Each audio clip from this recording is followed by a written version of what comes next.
Hello, everybody. I'm Mark Millam, VP Technical Programs with Flight Safety Foundation. It's Drone Safety Awareness Week. And I hope that as you take in events this week, you find some good insights for safety and some great fun with the array of events that are available to take in this week. I would like to tell you that I'll be on in the background, helping out in terms of some of the Q&A that might come up during our session today. We are glad that you're with us. This is all about improving our ability to share the airspace when disaster strikes. And in order to get this started, I would also like to introduce somebody who I've been working with quite closely at the Foundation on all things unmanned and autonomous. That's Deborah Kirkman, our Associate Director for Aviation Systems with the Flight Safety Foundation. So Deborah, could you join me? Welcome, everyone. And as Mark so kindly introduced, I'm Debbie Kirkman, and we're really thrilled to be sharing some material on drones today. Drones have become an increasingly valuable tool, whether for surveying damage from a natural event, for collecting images or sensor data, and even for transporting goods. Our panel today highlights how drones are used for public emergency events, such as firefighting, medical emergencies, and vaccine delivery, as well as other natural disasters. And one of the big questions is, how can you safely share that airspace when these events are occurring? Our panelists today are Richard Fields from the LA Fire Department, Desiree Matel-Anderson of the Field Innovation Team, and Mike Jackson, who is replacing our original panelist, who was going to be Daniel Buchmiller. So Daniel was unable to make it, but we're very grateful to have Mike with us. Our first presenter is going to be Mike. And just to let you know a little bit about him, Mike Jackson is Volansi's Vice President of Global Operations. Prior to joining Volansi, Mike spent 28 years in the U.S. Air Force, where he most recently commanded over 1,500 people across 10 organizations, operating 146 aircraft, including UAVs, to execute global operations. Mike created the operations and safety structure at Volansi, which won the Airmanship Special Award for Safe Operations from the African Drone Forum's Lake Kivu Challenge. And that was awarded by the World Bank, UNICEF, the World Economic Forum, and UKA. Mike is currently standing up Volansi's new expansion to Bend, Oregon, and leads their operations team. One of the fascinating things about Volansi is they are going to be partnering with Merck on vaccine delivery. And so, Mike, I'm going to turn this over to you. All right, thanks, Debbie, and thanks everybody for the opportunity today to stand in for our CTO, Daniel. He wishes he could be here, but I'm happy to come in for him. I'm going to probably fall short, but I'll do my best, and I look forward to all the good questions and working with the panel today. I think this is a great effort. As I think back toward, on the career I had in the Air Force that Debbie just talked about. So, some of my experiences, I led aviation response efforts for disasters in the Philippines after Typhoon Yolanda, in the Caribbean after Hurricane Maria, and Ivan, and in New Orleans, and a number of other places. And I wish back then all we had was fixed wing and rotary wing platforms. I wish back then we'd have drones. So to now be in the industry and see what is really out there with potential to do good in these situations is really heartening for me. And so now that I'm at Volansi, we're super excited about our growth over the past year, really with a focus on building out our professional programs and capacity that build that trust to enable us to go forward and do good things in humanitarian or disaster response scenarios. As Debbie mentioned, we now have a Part 107 lane in North Carolina where we're doing regular vaccine deliveries to support a health complex there, and we've got a number of other sites that are on the horizon. I'm not sure how much people are familiar with Volansi, but Volansi develops, manufactures, and operates our own aircraft. It's a family of systems approach to provide aerial delivery services for commercial defense and humanitarian applications. Primarily, the aircraft that's in play right now on the commercial side of things and for disaster response right now is our Volley C-10, which is an eVTOL platform that can carry 10 pounds of payload and go pretty long ranges. So we're excited to see that build out with our team's capability as well. So that's a little bit about me. I do, as a stand-in, do not have a vast presentation today. It's probably best if, I don't know, Debbie, if you want to jump right into questions or if we want to go through the rest of the intros. I think we're going to let each presenter share a little bit about their operations. Would you like to maybe share a little bit more about the vaccine delivery and how that's worked, especially in terms of the airspace that you're operating in and what it takes to make it safe? Yeah, great question, and happy to talk about that. So we've partnered with Merck in Wilson, North Carolina, to support the Biden Health Complex with routine vaccine delivery. We are part of the IPP, which now we're going to be part of the Beyond program with NCDOT, as is Merck, so we're team members with them. And it is a Part 107 lane. So a couple things to highlight when we talk about integrating into the airspace here.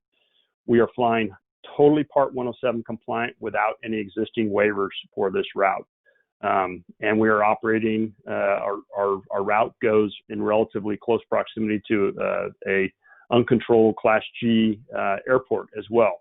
So there's a lot to consider there because we don't have a waiver to fly over the top of non-participants, et cetera. We don't have a BV loss waiver. So how are we doing that? Because we do, as part of our multi-mile route, we have a couple road crossings that are of particular interest.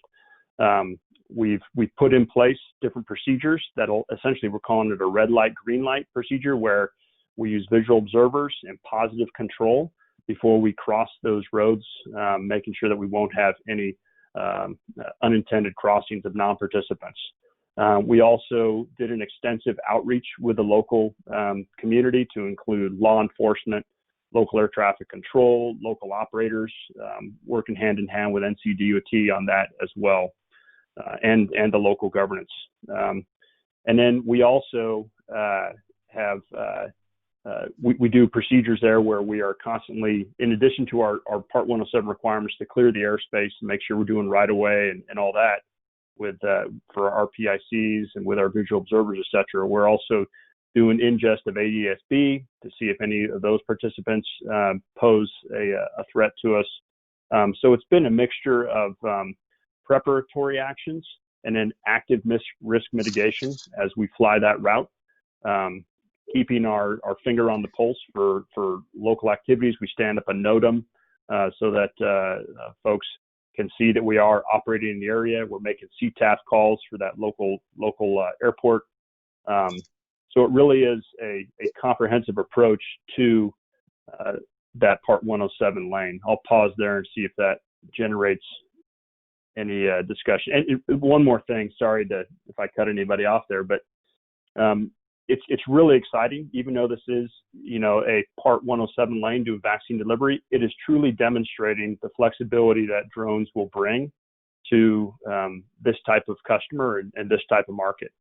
Think about austere environments that, particularly during the disaster, we're talking about, in this form, may be cut off, may have limited supply access, and it may be really timely. Well, you can cut down that time, cut down and overcome that distance or infrastructure issue through the use of drones like, the Volley C-10. So it's pretty cool to be on the forefront working with all the partners out there to demonstrate this capability as well. That's fantastic. Thank you very much, Mike. We're going to go next to our second panelist, Desiree Matel-Anderson. And just briefly, And Mike, you can turn off your video if you wish. Desi does not have any video. This is one of the wonders of our new COVID world, where we are always trying to figure out how to do all these webinars. But she is here in audio. Desi calls herself the Chief Wrangler of the Field Innovation Team, a company she founded in 2012. Her projects have included assisting at the scene with social media analysis during the Boston Marathon bombings, deploying drones and 3D print topography maps for incident command at the Oso, Washington mudslides, using AI robots for psychosocial services in Syrian refugee camps, survivor to survivor guides after the Fort McMurray wildfires in Alberta, Canada, and public health gaming to educate the Miami-Dade public school system on the Zika virus outbreak. Earlier, at FEMA, Desi was their first Chief Innovation Advisor. She's a valued consultant with a wide range of international clients and was recently appointed to the United States National Academy of Science, Engineering, and Medicine. Desi, thanks very much, and we have your presentation already. Thank you, Debbie. I love it. I may not be able to get my camera on. We still can't figure out why, but I promise a really interesting story, and I've got a fabulous slide deck that I think is a great visual. So Debbie, if you can get that queued up, I will, thank you so much. As you can see, some of you may have responded back in 2014 to the 530 mudslide. So I'm gonna actually tell a story about what our team did. We do a lot of work with drone operators. I'm not a drone operator myself, although I do in my spare time like to help repair them. I have constructed them. I've also worked with teams to pair different technologies to tie in different sensor work for situational awareness and payloads. So I do have a fleet of people who come out and do the drone operation. I'll also let you know that I work on the side of working with the Federal Aviation Administration and with the local incident command when we're working in the United States to be able to get these things approved so we can do the drone flights. Not every mission we do in a disaster goes in, and we don't always fly drones, but there are several times, whether it's mudslides in a border crisis or in the case of a microstorm that happened in Cape May, New Jersey, where we have used drones to support our operations. So my hope is I'm going to tell you the story of the 530 mudslides. It'd be super interesting if anyone has responded to the 530 mudslides and was in the Pacific Northwest in 2014. Please let us know in the chat box. I love to talk to people and hear their experiences, but I will give our team's experience. And then after the story, people usually ask, how did you guys come up with pairing 3D printing topography maps with drones and how that all came together? And so I'm going to go through the three-step process of how we decide and discern how to use these technologies to support humanity and for the betterment after we're in a disaster response or recovery. So let's start with the first slide that we're looking at. This is actually, can you go back one slide? That was the 530 mudslide. That first slide was perfect. If we could put that back on. Awesome. This is the mudslide. This was what happened back in, I think it was March 22nd, 2014. Let me set the stage. So I wasn't in the Pacific Northwest when the actual landslide happened. I was actually hosting a boot camp in the mountains of Utah, where we had about 40 emergency managers, drone operators, technologists, you name it, people from all over the world. We even had a former astronaut at the boot camp. They come up to the mountains, and for 3 days, we put on some kind of disaster scenario, and we have to solve it in real time in those 3 days. It's always a huge kind of Armageddon, cataclysmic catastrophe that strikes, something that is beyond what we would normally see here on Earth. And in this case, I think we were doing meteorites striking Quebec, the province of Quebec in Canada, and handling that emergency. But what had happened the very last day of boot camp, I believe it was on that Sunday, is we had this massive landslide. And about 2 or 3 of the people who were attending the boot camp were from this particular area, the Pacific Northwest, specifically in Washington State. And this mudslide happened in northwestern Washington. So this mudslide happens, this landslide happens, they fly out, and then we get a request from the incident command, can you bring the team out to help support situational awareness? So let me give you some statistics on this landslide, because if you didn't hear about it in 2014, this thing was massive. We had 18 tons of sand, silt, and clay that struck the area, specifically Steelhead Haven, if anyone's familiar. It's a big lumbering area. This was a residential area that was hit by this landslide, but 18 tons is about 600 football fields in length, and it's 10 feet deep. So for those who prefer the metric system, it's 3 meters deep. It's a lot of mud. It was in Sonoma County, in again, that unincorporated area of Steelhead Haven, next to the Still-Squamish River, and it snapped 100-foot pine trees like matchsticks. Just a few more stats, and then I will get to the rest of this. Is 43 unfortunate victims happened in this landslide, and it was moving at about 40 miles per hour on average, plowing through this valley. If you can imagine that, we drive our cars at 40 miles per hour. Can you imagine a landslide that is 18 tons of sand, silt, and clay coming through your town? That's pretty incredible. I can't even imagine the noises and the sounds that they were hearing. 49 homes were gone, $50 million in damage, and almost a mile of Route 530 was destroyed. So that was really the big main thoroughfare in and out of this town. So we land on site. The team's been requested. We've got drone operators. We've got all these wonderful folks. And our what is this mudslide? Now let's flip to the second slide if you can. Thank you. Who are we solving for? In this case, we're solving for responders. So we got this big mudslide. We're asked in.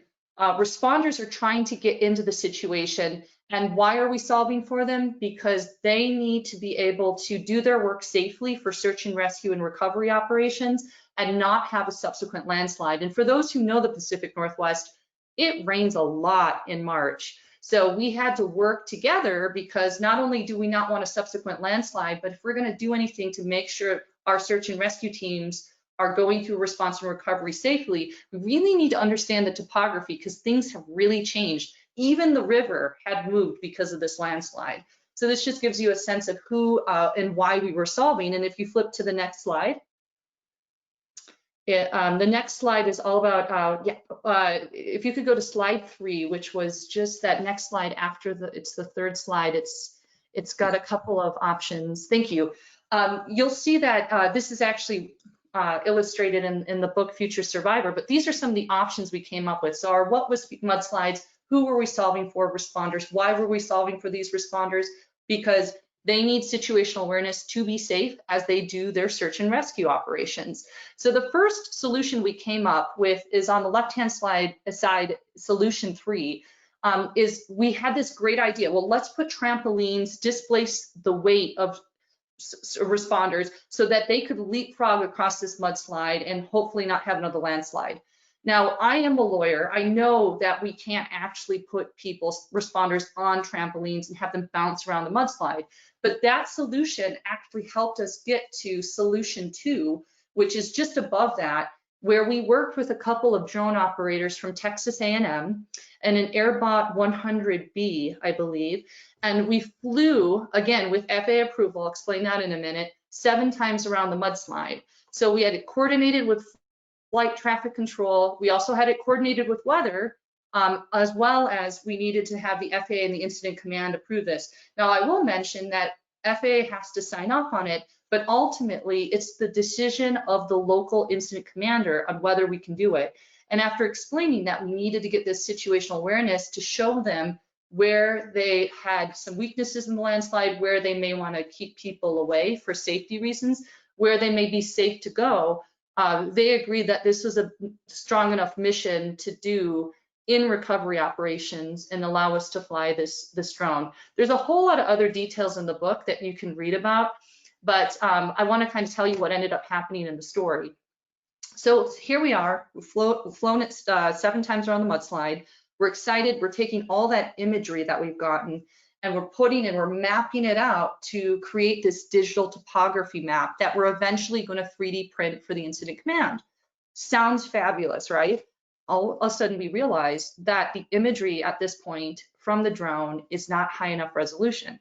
It's great data points. It gives us great idea of what's going on in the landslide and a bird's eye view for the incident command, but it's not good enough resolution. So if you move your eyes over to the right-hand side of this page, which is solution 4, what we ended up doing is working with Washington State in convincing them that because we needed better data acquisition that was a little bit more detailed, they allowed us to use LiDAR and laser scanning sensors that they had collected from the topography. They gave us that data, and then we took that information and built out this 3D point cloud data that we stitched together with 12, that ended up being a 12 million triangle mesh of the hill terrace that had broken away. So what you're looking at in that illustration of solution 4 is obviously an illustration, but we had that taken all those sensors and all that data and created this topography, which we then subsequently 3D printed on a big 20-inch map for the incident command. So that's how we ended up solving it. Even though the drones were helpful, it ended up being that we had to use a few other exponential technologies to ultimately get to our solution. So now you can flip to the next slide. I'm just going to quickly go through this. You're probably wondering, how do they actually come up with using a drone, then doing the 3D printing and the LiDAR data to get to this topography map? Or if you've read up on the field innovation team before, you may have noticed that we've run these robotics petting zoos, or we did this whole experimental payload across open water with the Red Cross, the United Nations, and Cape May, New Jersey. How do we actually come up with these solutions? These are the 3 steps we use when we work with our team. So our first step is determining what you're solving for. In this case, I gave you the example of the mudslide. In step 2, we identify who and why we're solving for challenges for people. And in the case of the mudslides, it was responders, and why are we solving for them? Situational awareness, which obviously drone capacity has the ability to do that. So how do we solve? Lots and lots of solutions. You saw that we started with the trampolines, we moved to drone operations. The drones gave us great, quick data acquisition, but ultimately we had to go to the LiDAR and sensor scanning pieces to get to the point where we could build out this 3D printed topography map. So Debbie, if you could flip to the next, or Mark, flip to the next slide. Step 1, like I said, is the what. I won't go through the whole thing, but I will tell you, interestingly enough, a lot of what the ancient Greeks used to teach us, if you like history, they had a lot of disposition to understanding why this first step is so important in our world and why it's important to get prepared and to use exponential technologies. You can go to the next slide. As I'd mentioned, the who and the why. Here's the fun part. I didn't mention this because I wanted to save this. I'm sure you've probably watched Shark Tank. If you're in Canada, you watch Dragon's Den. There's lots of different options. But when we have to convince anyone, the incident command, our boss, whoever is the guy or girl in charge to deploy drones or any kind of technology in disaster, we need to do it fast. It's got to be an elevator pitch. When I was at FEMA and we had to convince the administration to allow us to redesign the disaster recovery centers in a massive hurricane that had happened in 2012, if you guys remember Hurricane Sandy, the presidential election was looming, there was a lot of pressure. We had to pitch our idea really quickly, and it had to make sense. So we used this reframing statement: blank needs a way to blank in order to blank. So responders need a way to provide good situational awareness in order to keep their people safe. Flip to the next slide. How we come up with all these solutions. I showed you it started with trampolines, it went to drones, it eventually went to laser scanning sensors and LiDAR, which created this 3D printed topography map. In some of the adventures of Future Survivor, there's other really gnarly challenges we take on, and some of the solutions are pretty compelling. You can flip to the next slide.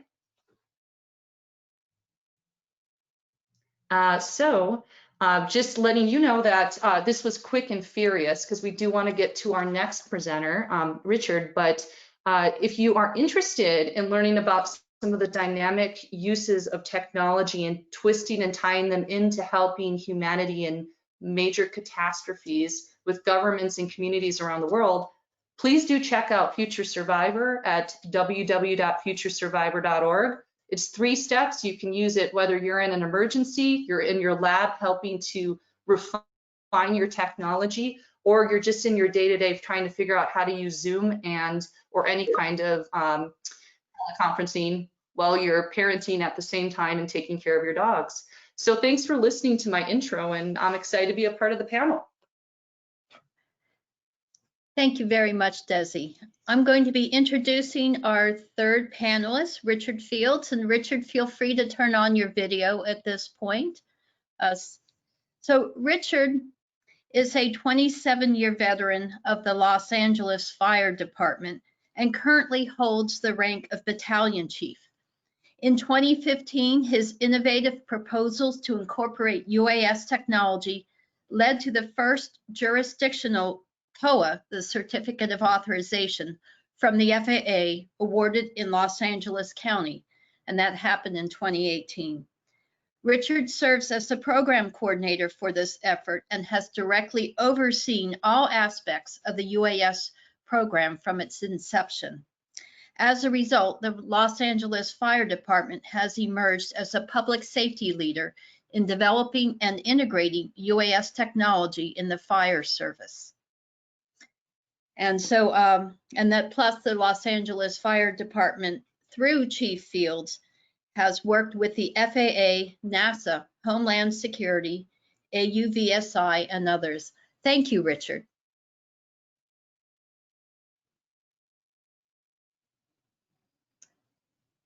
I think am I unmuted? Can everyone hear me? You're good. All right, very good. Well, Debbie, thank you very much for that, for the introduction. And it's an honor to be amongst the other distinguished panelists and to be invited to events like these. I'm very proud of our UAS program. It has emerged to be an exemplar amongst public use of UAS, and our program serves as an example across the country for not only how to develop a UAS program, but how to maintain and operate it safely in the national airspace. Listening to the presentations prior to me, many of the steps that they took, I particularly like the lean development process that they took on to figure out the space that drones fit in, and then the ultimate skateboard to bike vehicle methodology that allowed them to develop a product that could truly be used is really the methodology that we used for our program as well. Drones very easily are attractive and are, it's the new shiny toy. Everyone in the industry is, selling a shovel during the gold rush. So that part is easy. But the answer that we had or the question that we had to adequately answer for our decision makers is, what problem are we trying to solve? And the problem that we were solving was the information gap that only having radio communication provided. When you can add a picture and it pictures in real time to the incident commander or our decision makers, it allows for a much more accurate decision pathway, quicker objective development, and then it allows you to deploy your resources much more effectively, ultimately under the umbrella of keeping our firefighters safe as they protect the city. One of the innovations that helps us to do that, in considering some of the negative aspects of when you hear the word drone, we kind of stay away from that term, and we always refer to our vehicles as UAS. Is this spying or surveillance or words like that. The benefit of this technology for Los Angeles Fire Department has been around gathering information in real time.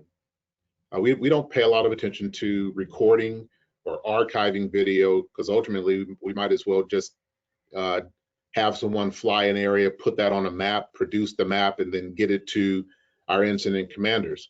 The reality of that is that data, although beneficial, is hours or even a day old. And you really can't make accurate decisions with old information. The gap that the drones or UAS fills for us is providing those informational pieces in real time. So we transmit information from the drone, the image captures, whether it's capturing live video or we're stitching together pictures for orthomosaic 2D and 3D mapping. We provide that to the incident command right away, either through a cable connection, or we connect through basically what the news or the media uses for their on-site reporters to transmit information back to the newsroom. And we transmit that information currently to our dispatch center, to the incident commanders, and then any other entities that would need the information in real time to help process how they're going to mitigate the emergency. We approach our program by, once we answered that question, what gap were we trying to fill? We had the ability to really show the speed in which the drones not only could be deployed, but could provide that information. The first time that we deployed a UAS on an actual emergency was in 2017 at a major brush fire in the Los Angeles area. And the information that our incident commanders, when we go out and survey an area for hot spots after the bulk of the fire is knocked down in the event of a brush fire, we put boots on the ground. We put people hiking the hills, looking for those hot spots, and it takes a considerable amount of resources and definitely a considerable amount of time to complete that job. Now, completing that job is what we use as a foundation for ending evacuations, getting people rehoused, allowing people to get back to their property to do damage assessment on their own.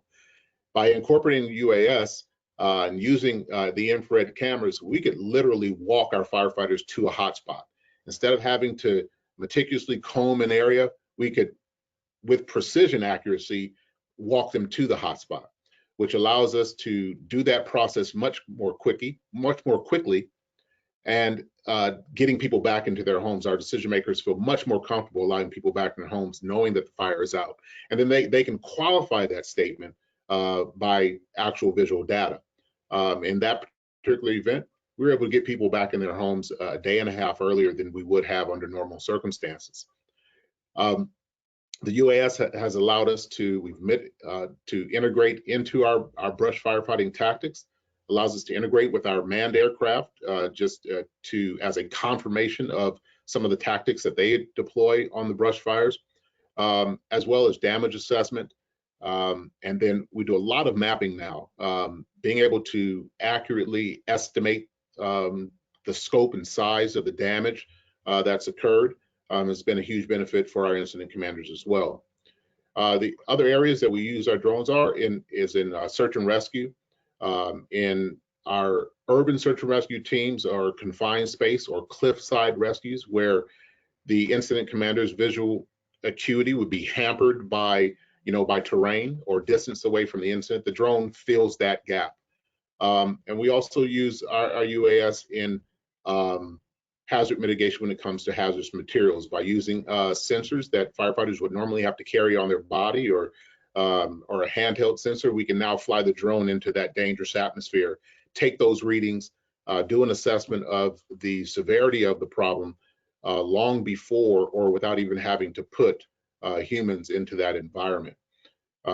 We are exploring expanding our drones into more applications that tie into our mitigation, which would include our swiftwater rescue environment. And next month, we're going to be deploying our first tethered drones on our command vehicles to be able to shorten the time gap between getting our mobile drone teams to the incident, so we can get that visual capability up in real time. The technology is amazing, and the reason that we've had, or I should say, a large reason that we've had the success in being able to highlight the capability, improve the capability of the UAS is our team. In the introduction, I appreciate the credit that was given to me, but I could not be here speaking to you all, and we would not have a drone program without my amazing team. I have some people that are really dedicated, not only to the UAS business, but to the fire service. And we approach flying UAS as pilots, putting an aircraft into national airspace. Our pre-check process, our in-flight process, and post-flight or post-incident process mirrors what our manned aircraft pilots would also do. And by doing that, and by mirroring the activity and the professionalism and the process a manned aircraft pilot would take, we've increased the confidence in our program by our aerial assets and those of our neighboring agencies. We spend a lot of time in reassuring our public and being transparent about our program to build and maintain the public's trust in what we do and why we use unmanned technology in the mitigation of emergencies. And we've continued to support that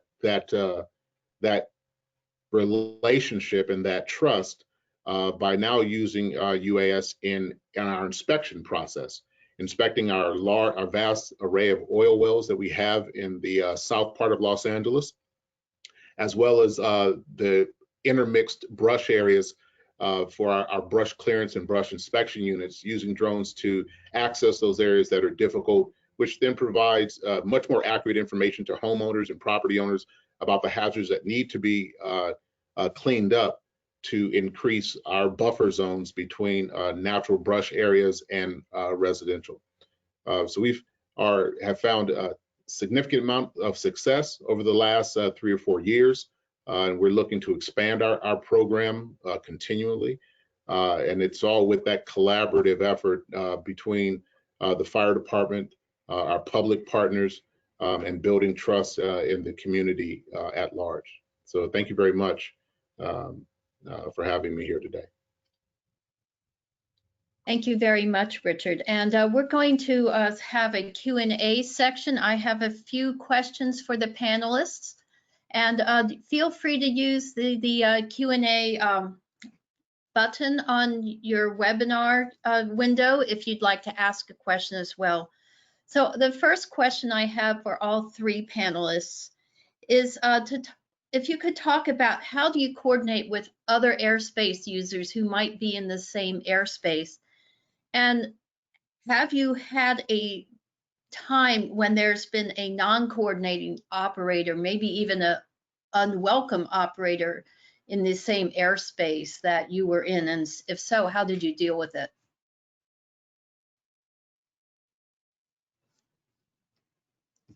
Richard or Mark, if you've got something, otherwise I've got a great story about a microstorm and over international waters.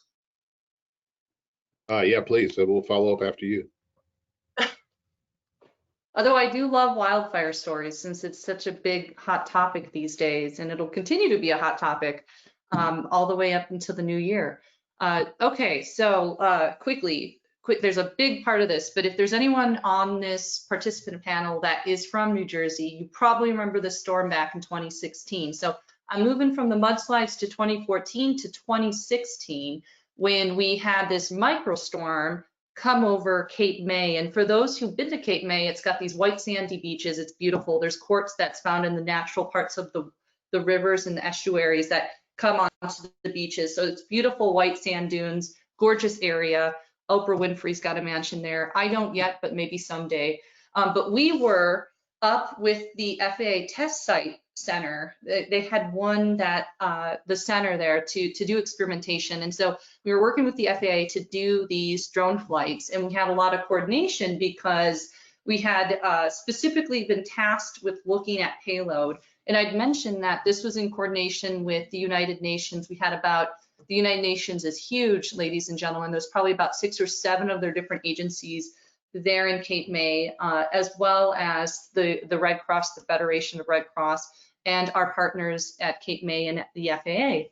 So back to the coordination piece that Debbie was talking about, we have this massive microstorm the day before we're having this big event where we're doing this large experimentation.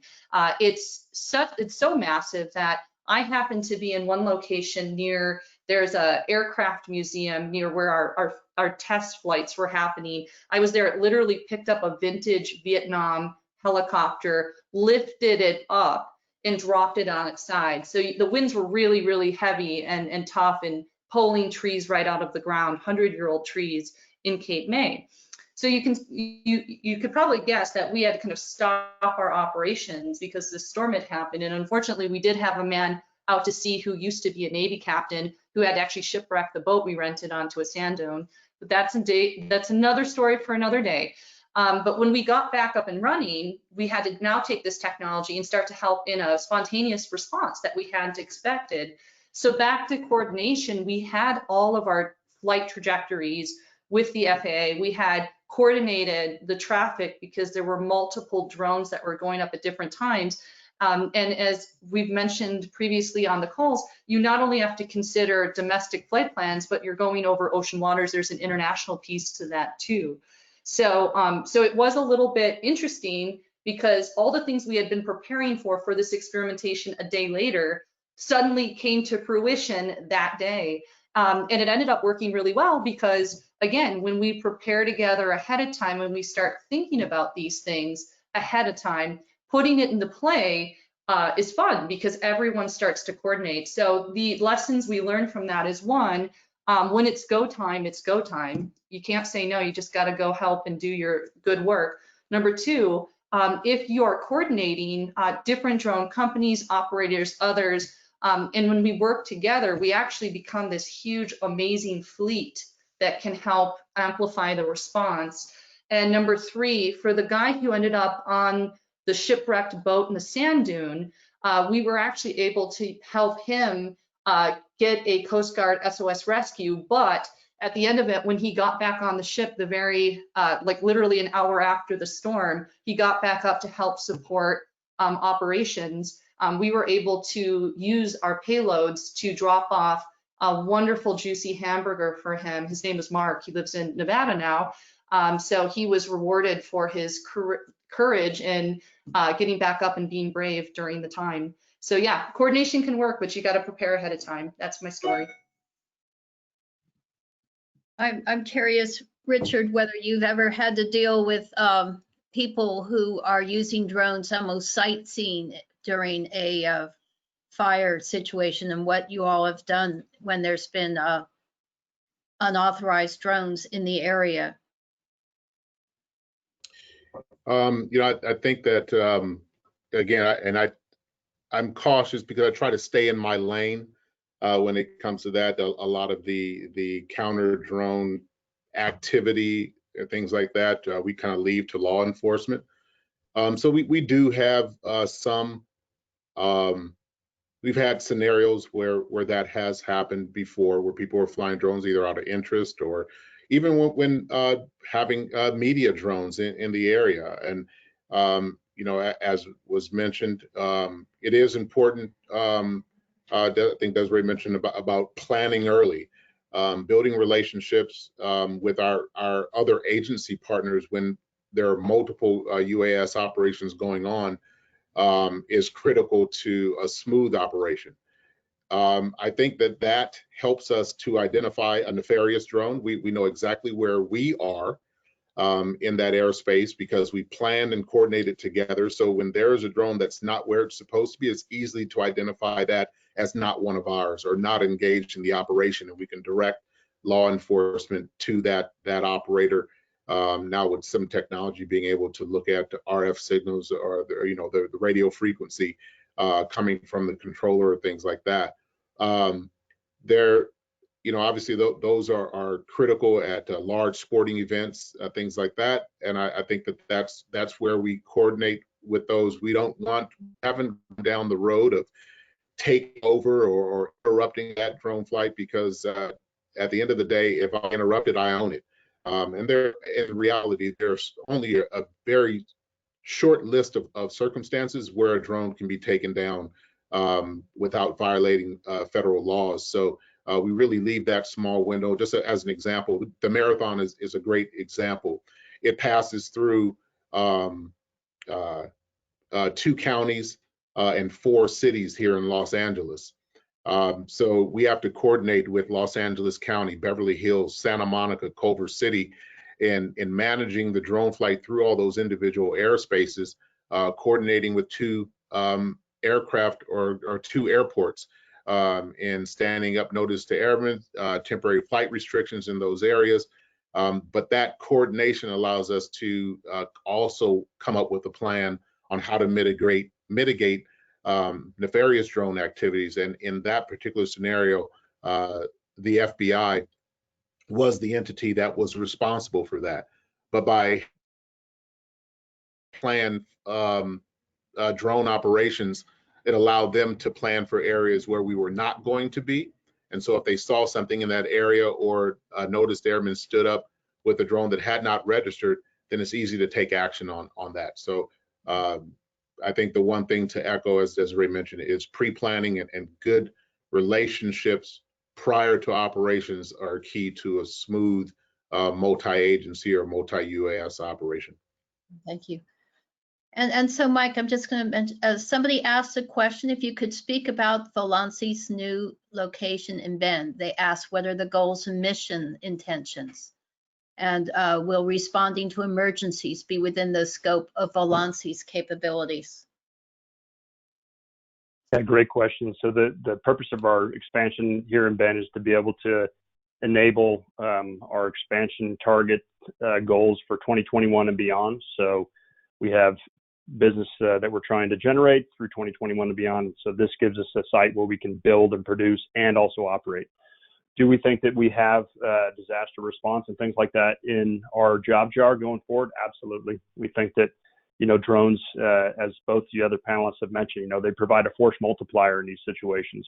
They enable you to rapidly bring humanity, you know, goods, first aid, whatever it may be, to areas that may otherwise be inaccessible. I also wanted to piggyback, you know, on the comments that were made, you know, about the planning and coordination. I think it's also important to remember, I think back to the hurricane response I've done, the infrastructure is going to be damaged, right? Your air traffic control infrastructure is likely going to be damaged or could be degraded. And so you may have a case where whoever's running the airspace authority is going to be using procedural or airspace control measures.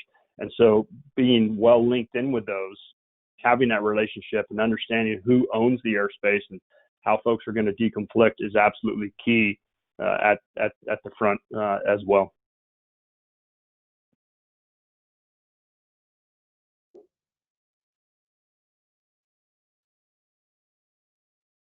Debbie, I Debbie, think you're I think you're muted. Thank you. Maybe I'm going to try to restate this question. They said, do you have any advice for administrations? And I think the questioner is asking about working with government regulators that view UAVs as security sensitive and making getting into this area difficult. So I think they're asking, how do you deal with a very skeptical, potentially regulator? I think you start by, it gets to that trust, you know, that Richard brought up.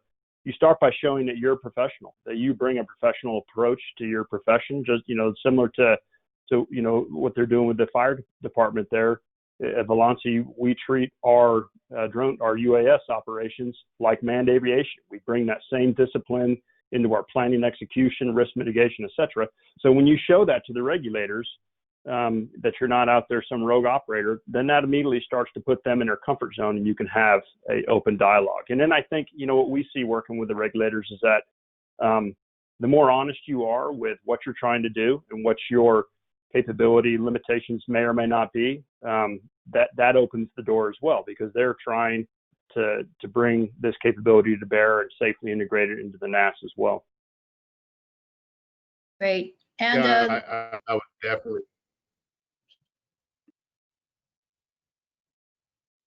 Richard, I interrupted. Did you want to add something?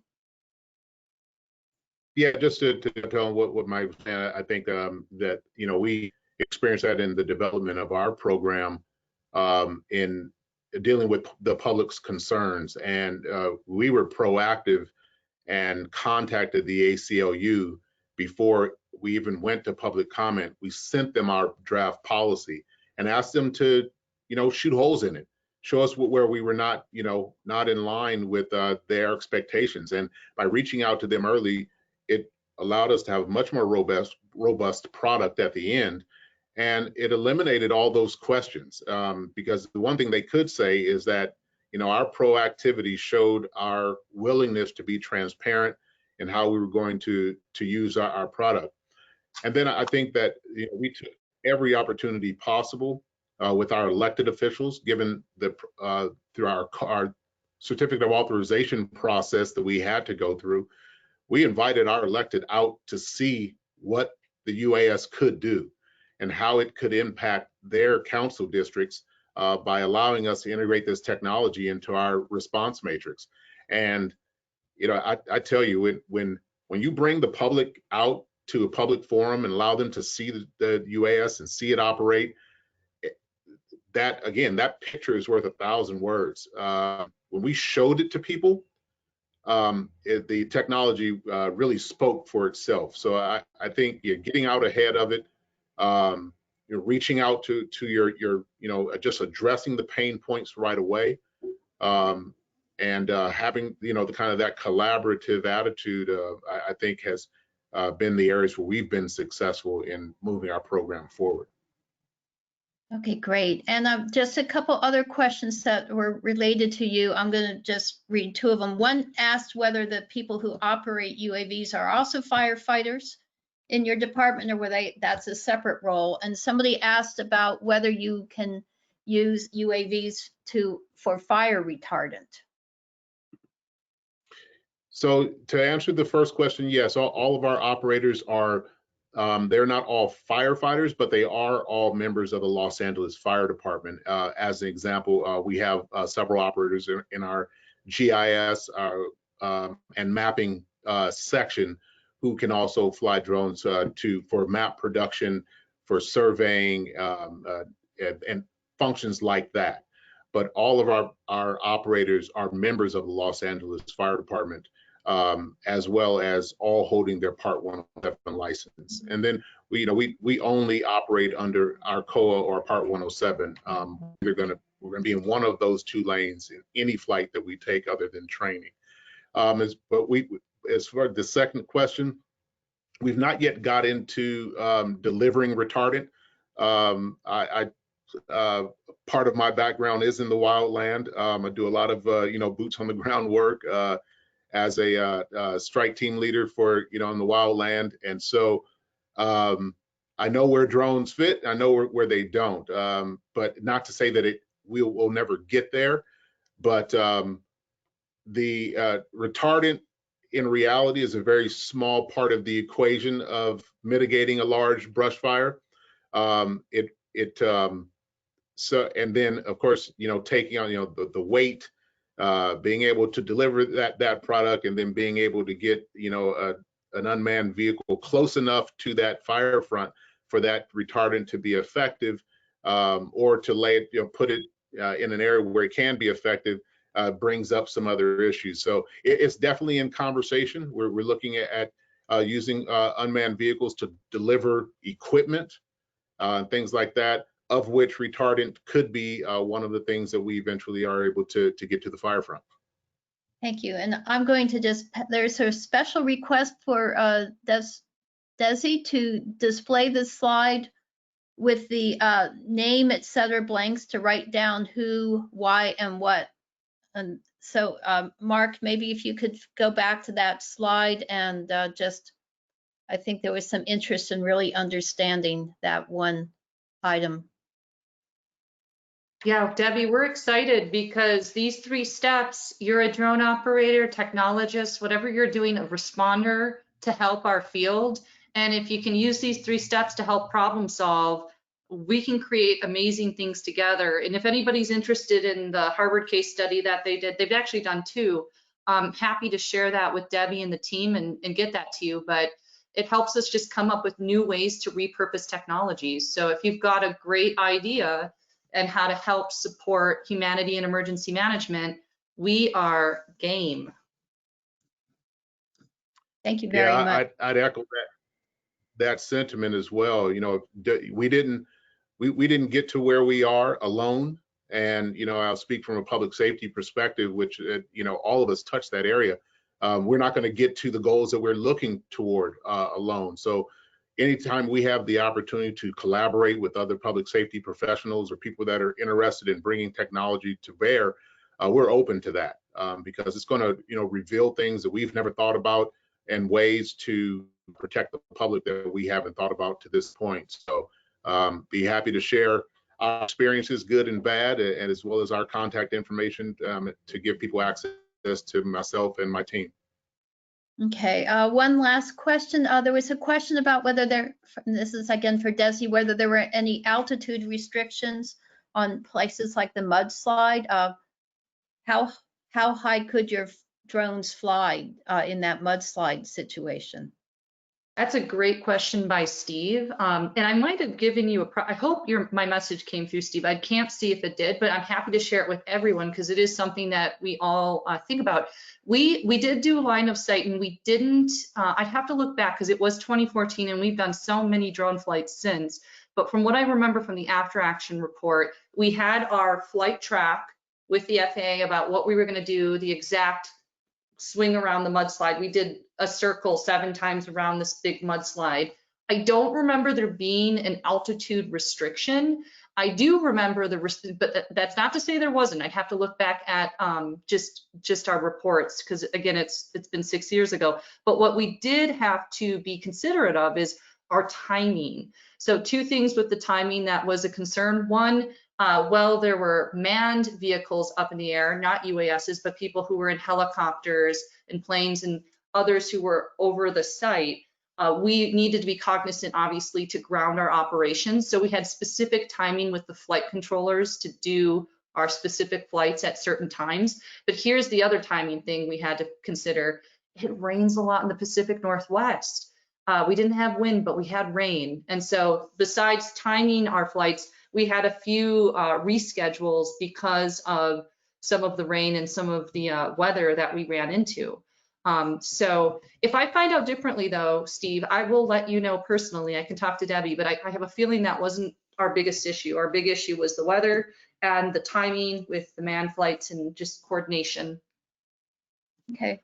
And so I hate that we have to close this. I don't want to hold people much longer than the 1 hour we said we would do this seminar. There was a question about whether this recording could be accessed.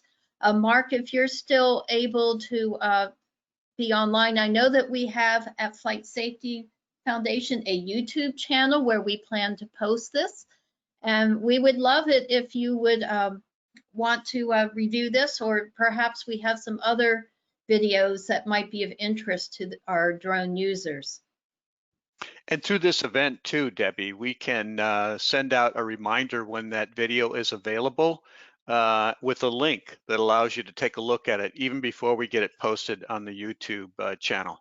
So, but there are other interesting things you might want to take in on drones that the Flight Safety Foundation will make available on its YouTube channel.